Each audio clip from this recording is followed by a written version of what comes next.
Ya Allah, wannan 'yan siyasa, ya Allah wannan hatsaniya da ka jefa, ya Allah wannan hayaniya da ka jefa tsakaninsu Allah.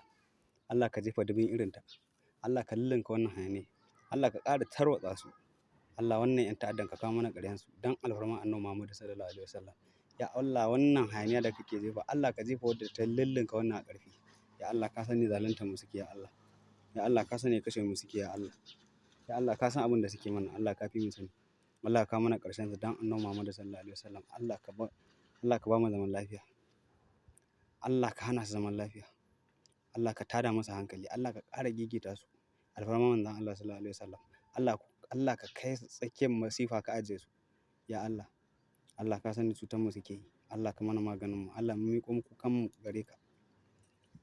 Allah ka kawo mana ƙarshen su. Shugabannin Najeriya. Allah ƙara tarwatsa su. Allah ƙara haɗa fitina a tsakaninsu. Kun ji dai ba kaɗan daga rigimar da suka yi.